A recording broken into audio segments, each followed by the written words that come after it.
Morning बच्चों, class 11 physics chapter number first का एक क्वेश्चन है।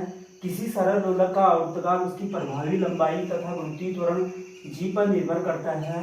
बीमी विधि से सरल दोलक के आवर्तकाल का व्यंजक ज्ञात कीजिए। देखो बच्चों, बीमा की हेल्प से हम कोई भी फॉर्मूला ड्राइव कर सकते हैं। यहाँ पर हमें सरल दोलक के आवर्तकाल का फॉर्मूला ड्राइव करना है। देखो, जो चीज दे रखी है उसको लिख लेते हैं। जो सरल दोलक का आवर्तकाल है यानी टी, वो डिपेंड कर रहा है बच्चों, टी जो है वो निर्भर कर रहा है किन किन बातों पर, प्रभावी लंबाई एल पर और गुरुत्वीय त्वरण जी पर, यानी एल की पावर ए और जी की पावर बी, इनकी पावर ए और बी पर ये निर्भर करता है। देखो, अंतर्मानुपाती का साइन हटता है बच्चों, तो वहां पर वो आपके पास एक नेतांक बन के आता है, समानुपाती नेतांक यहाँ पर आएगा, एल की पावर ए और बी, जी की पावर में बी। इसको फिलहाल के लिए हम समीकरण नंबर 1 दे देते हैं।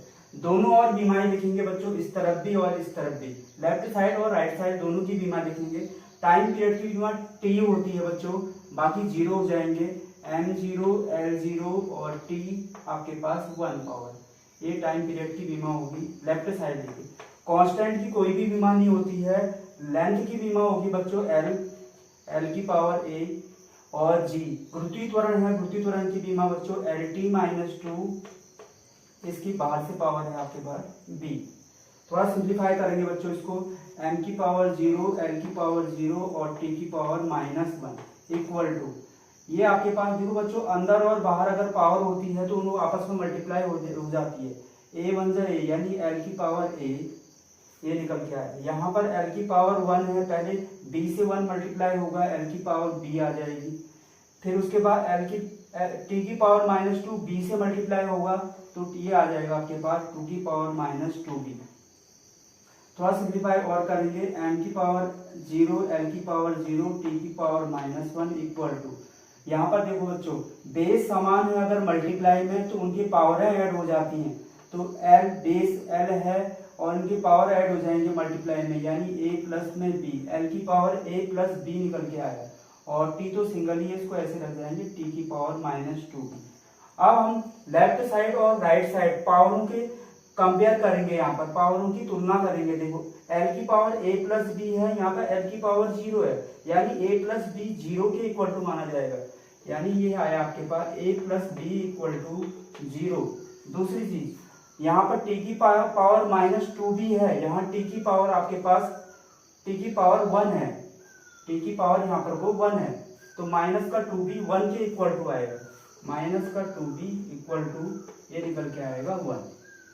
यहाँ से b की वैल्यू निकाल देंगे बच्चों, b इज इक्वल टू, ये आ जाएगा 1/2, माइनस का 1/2, माइनस का 2 मल्टीप्लाई का डिवाइड में चले जाएगा, ये b की वैल्यू आ गई। इस फॉर्मूले से हम a की वैल्यू निकालेंगे बच्चों, a प्लस में माइनस का हाफ, यानी b की जगह पर मैंने माइनस हाफ रखा, इक्वल टू में 0, a प्लस माइनस माइनस हो जाएगा बच्चों, यहाँ पर को माइनस का हाफ इज इक्वल टू 0, तो a is equal to minus half उधर जाएगा तो ये हो जाएगा बच्चों प्लस का हाफ।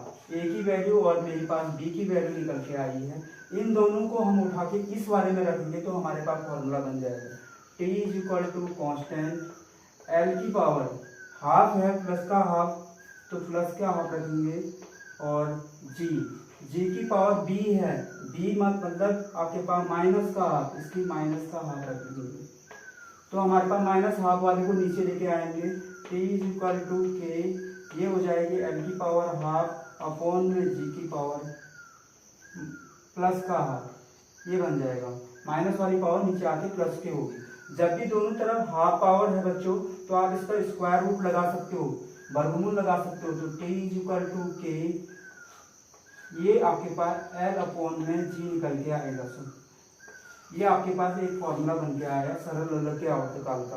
हालांकि कांस्टेंट की वैल्यू बाद में, वास्तव में कांस्टेंट की वैल्यू यहाँ पर 2 पाई रखी जाती है, बट बीमी विधि से जब हम फॉर्मूला ड्राइव करते हैं तो कांस्टेंट की वो वैल्यू बताता नहीं है बीमा, तो इस प्रकार से हम इस फॉर्मूले को ड्राइव करते हैं। इसी प्रकार से मैं वीडियो आपके लिए लाते रहूँगा। मेरा वीडियो अगर आपको पसंद आता है तो लाइक, सब्सक्राइब और कमेंट जरूर करना। Thank you so much.